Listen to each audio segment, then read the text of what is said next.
When you release the guilt, when you accept your right to be rich, you give yourself permission to climb. You give yourself permission to grow. You give yourself permission to actualize. And this is not selfishness. This is self-love. This is not greed. This is growth. This is not materialism.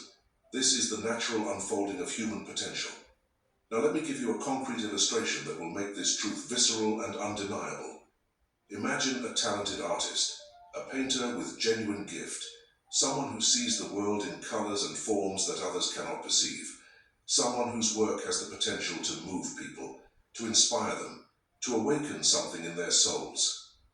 This artist is born into poverty. They grow up in a neighborhood where survival is the only goal. They have talent, but they have no resources to develop it. They cannot afford art supplies. They cannot afford classes. They cannot afford to visit museums or study the masters. They certainly cannot afford the luxury of time to practice their craft. So what happens? This artist gets a job, a minimum wage job at a fast food restaurant, or a retail store, or a warehouse. They work 8, 10, 12 hours a day. They come home exhausted. They have no energy to paint. They have no money for supplies. They have no time for growth. On their rare days off, they are too depleted to create. The bills pile up. The stress accumulates. The dream of being an artist fades into the background, becoming a wistful fantasy, a someday that never comes. And eventually, the artist stops being an artist altogether. They become just another person trapped in survival, their gift buried, their potential unrealized, their purpose unfulfilled. Now, consider the world's perspective. The world has been deprived of this artist's work. Museums will never display their paintings. Art lovers will never be moved by their vision. Future artists will never be inspired by their example. The conversations that their art could have sparked will never happen. The beauty they could have created will never exist. The joy they could have brought to others will never be experienced. This is not just a personal tragedy. It is a collective loss. Humanity is poorer because this artist remained poor. Now imagine a different scenario. Imagine this same artist discovers Wattle's teaching. They understand their divine right to be rich. They apply the science of getting rich. They develop the mental state of divine entitlement.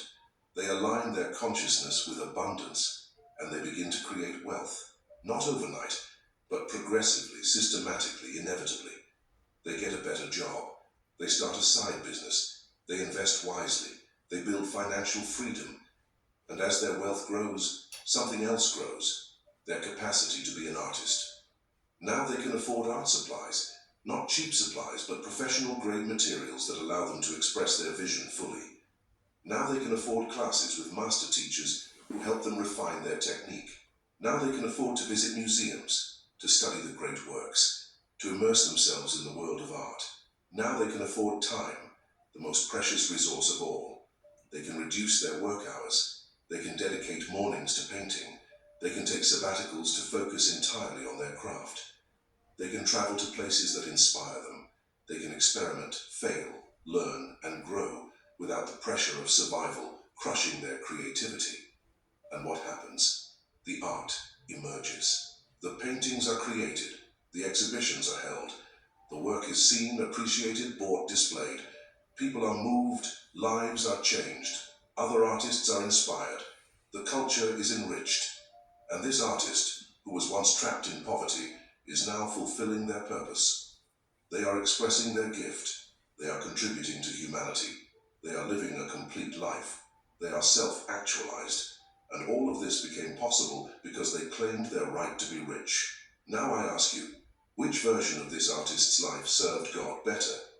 The poor version, trapped in survival, gift buried, potential wasted, or the wealthy version, free to create, gift expressed, potential realized? The answer is obvious. The wealthy version served God, served humanity, and served themselves infinitely better. The poor version was a tragedy. The wealthy version was a triumph. And the difference between the two was not talent, it was wealth. It was the acceptance of the right to be rich. It was the understanding that poverty is not virtue, and wealth is not sin. This is not a hypothetical story. This is the story of countless artists, writers, musicians, inventors, entrepreneurs, and visionaries throughout history.